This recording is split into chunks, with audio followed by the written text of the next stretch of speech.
భారతదేశ వాళ్ళి క్రికెట్ ప్రతిష్టాత్మకమైన tournament tulip trophy 2026 season లో ఘనంగా మొదలుపెట్టి ఆ సీజన్ లో అద్భుతంగా రాణిస్తున్నాడు వైభవ్ సూర్యవంశీ. అయితే వైభవ్ సూర్యవంశీ మైదానంలో ఒక పెద్ద రచ్చ చేశాడు. నిజానికి బ్యాట్ తోనూ ఈ మధ్య కాలంలో బౌలింగ్ తోనూ చాలా బాగా రాణిస్తున్న వైభవ్ ఇప్పుడు అతను ధరించిన జెర్సీ వెనుక భాగంలో ఒక నెంబర్ ను ప్లాస్టర్ తో కప్పి ఉంచడం స్పష్టంగా కనిపించింది. నార్త్ ఈస్ట్ జోన్ తో జరిగిన ఈ మ్యాచ్ లో వైభవ్ దూకుడుగా ఆడే క్రమంలో 8 బంతులకి 6 పరుగులు చేసి అవుట్ అయిపోయాడు. అయితే అవుట్ అయిన తర్వాత అతడి జెర్సీ పైన ఉన్న టేప్ వ్యవహారం పెద్ద చర్చగా మారింది.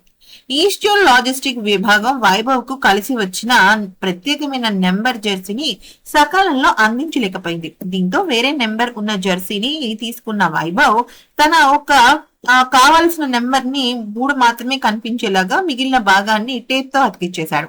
రాజస్థాన్ రాయల్స్ తరఫున ఆడిన భారత్ తరఫున అరంగేటం చేసిన అతను ఎప్పుడు కూడా 3వ నెంబర్ జెర్సీతోనే ఆడుతూ ఉంటాడు. ఆ సెంటిమెంట్ ను మిస్ కాకూడదన్న ఉద్దేశంతో ఈ ఉపాయం ఆలోచించాడు.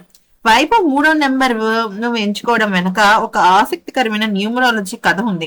అండర్-19 ఆసియా కప్ 2025 సమయంలో తన తల్లి ఇచ్చిన సలహా మేరకు తీసుకున్నట్లు గతంలో వెల్లడించాడు. 12వ నెంబర్ తీసుకునే బదులు 1, 2 కలిపితే 3 అవుతుంది కాబట్టి నేరుగా 3వ నెంబర్ ని తీసుకోవాలని ఆమె సూచించారు.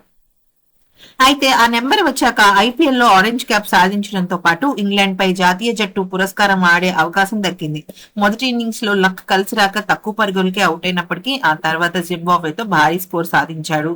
చాలా అద్భుతంగా రాణించాడు. ఈ వీడియో నచ్చితే లైక్, షేర్, సబ్స్క్రైబ్.